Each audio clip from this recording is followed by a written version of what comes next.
Pues empezamos con el primer principio, que es el principio de identidad. Una breve descripción es: una obra de arte es idéntica a sí misma o mantiene su identidad. Un ejemplo que puedo dar es el carnaval en Guatemala. Es el carnaval de Guatemala. Esta es una obra de Carlos Mérida que conserva su identidad, su única y reconocible, independientemente de las interpretaciones o contextos en los que se presenten. El otro principio es el principio de no contradicción. Una breve descripción es igual: una obra antes no puede ser o no ser algo al mismo tiempo. El ejemplo igual con el carnaval en Guatemala. El carnaval en Guatemala no puede ser considerado una obra abstracta y no abstracta al mismo tiempo. ¿Qué quiere decir? Que si consideramos que el carnaval de Guatemala como una obra abstracta no puede simultáneamente no serlo, ahí es donde se aplica el principio. Y el siguiente sería el principio del tercer excluido. ¿Qué es? Por ejemplo, es una obra, o es algo o no lo es, sin una tercera opción posible. Con el ejemplo del carnaval en Guatemala es una obra abstracta, lo es o no lo es. Aquí hay dos posibilidades: o el carnaval de Guatemala es una obra abstracta, lo cual es cierto, o no lo es, lo que aplica al principio. Ahora vamos a hablar de los conceptos en la lógica.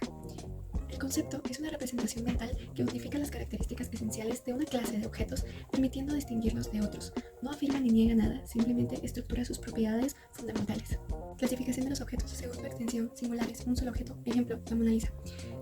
Particulares, una parte de un grupo, ejemplo, pintores renacentistas. Universales, toda una clase de objetos, ejemplo, el arte barroco. Colectivos, un grupo de elementos colectivos, ejemplo, un museo. Según su perfección, ejemplos claros: arte gótico contra arte románico. Exactos, categorías artísticas, distintos, diferencias entre artes primitivos y modernos.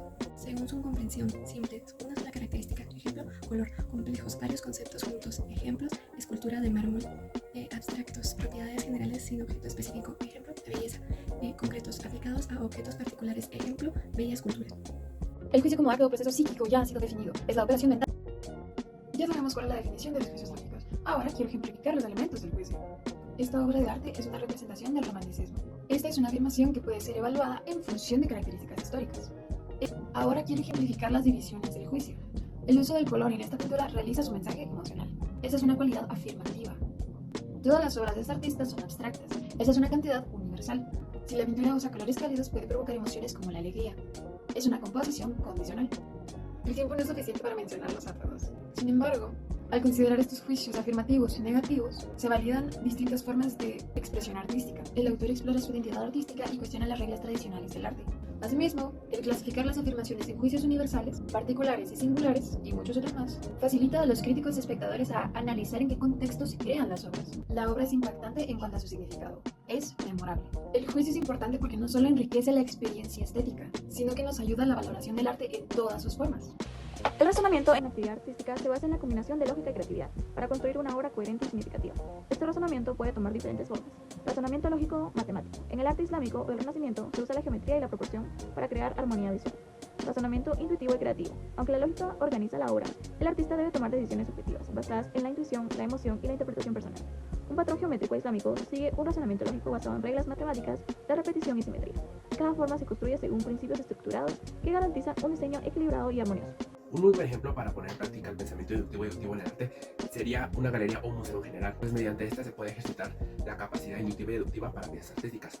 Por ejemplo, si se trata de una exposición específica de fotografía, voy a deducir que todas las piezas que encuentres serán fotografías. Por el contrario, si está en una galería mucho más abierta y que no tiene limitantes en técnicas, ya sea se trata de instalación, de fotografía, de pintura o de ilustración, el pensamiento inductivo me hará llegar a la conclusión de que los diferentes objetos, cuadros o piezas que encuentran alrededor de la habitación se tratarán de piezas artísticas, incluso cuando realmente no lo sea, pero eso es una cuestión más interpretativa, claro. Pues en conclusión podemos decir que los principios supremos de la lógica son esenciales para mantener una coherencia y mantener también una claridad sobre algunas cosas y una consistencia en el razonamiento y en el análisis. Su aplicación es diversa en disciplinas, incluido en el arte, demuestra su importancia en la relevancia y en la búsqueda del conocimiento y pues también su comprensión. Gracias. El uso de la lógica y los juicios enriquece la comprensión y el análisis de las obras. Asimismo, nos da la oportunidad de explorar y así comprender y reflexionar sobre el impacto que las obras pueden llegar a tener en la sociedad. Conclusión: la lógica abarca muchísimos temas, pero la lógica en el arte permite clasificar estilos, artistas, técnicas y movimientos con una comprensión muy detallada, diferenciando obras y artistas con mucha precisión. El arte, al igual que en la lógica, operamos con principios supremos que guían la creación, como la armonía y la proporción. Utilizamos conceptos para definir estilos y técnicas, y formulamos juicios lógicos al evaluar la coherencia de una obra. El razonamiento estructura la composición visual, equilibrando emoción y orden.